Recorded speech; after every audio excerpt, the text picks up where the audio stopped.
जय माता दी दोस्तों, स्वागत है आपका हमारे YouTube चैनल पर। आज मैं आपको इस वीडियो में सुनाऊंगी बुध प्रदोष की व्रत कथा।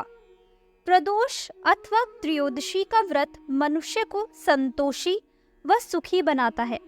वार के अनुसार जो प्रदोष व्रत किया जाता है वैसे ही उसका फल प्राप्त होता है। सूत जी के कथा अनुसार त्रयोदशी का व्रत करने वाले को 100 गाय दान करने का फल प्राप्त होता है। आइए अब करते हैं प्रदोष व्रत की कथा प्रारंभ। श्री सूत जी ने कहा, बुध त्रयोदशी प्रदोष व्रत करने से सर्व कामनाएं पूर्ण होती है। इस व्रत में हरि वस्तुओं का प्रयोग करना चाहिए।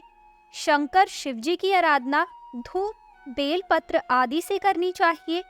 बुध प्रदोष व्रत की कथा के अनुसार एक पुरुष का नया विवाह हुआ।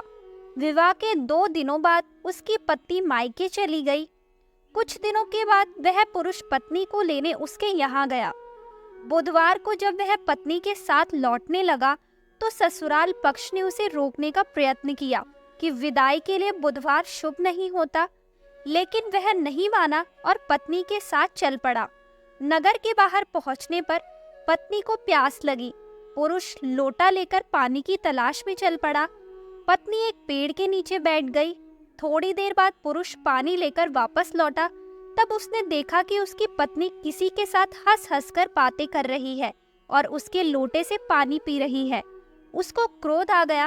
वह निकट पहुंचा तो उसके आश्चर्य का कोई ठिकाना न रहा, क्योंकि उस आदमी की सूरत उसी की भांति थी।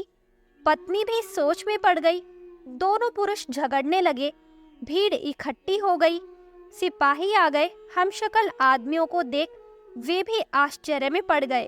उन्होंने स्त्री से पूछा, उसका पति कौन है? वह किंग कर्तव्य मूढ़ हो गई। तब वह पुरुष शंकर भगवान से प्रार्थना करने लगा, हे भगवान, हमारी रक्षा करे। मुझसे बड़ी भूल हुई कि मैंने सास ससुर की बात नहीं मानी और बुधवार को पत्नी को विदा करा लिया। मैं भविष्य में ऐसा कदापि नहीं करूंगा। जैसे ही उसकी प्रार्थना पूरी हुई, दूसरा पुरुष अंतर्ध्यान हो गया। पति पत्नी सकुशल अपने घर पहुंच गए। उस दिन के बाद से पति पत्नी नियम पूर्वक बुध त्रयोदशी प्रदोष का व्रत रखने लगे। अतः बुध त्रयोदशी व्रत हर मनुष्य को करना चाहिए। तो दोस्तों, आपको ये कथा कैसी लगी हमें कमेंट करके जरूर बताएं। हमारी आने वाली सभी वीडियोस को देखने के लिए हमारे चैनल को सब्सक्राइब करें और शेयर करना ना भूलें।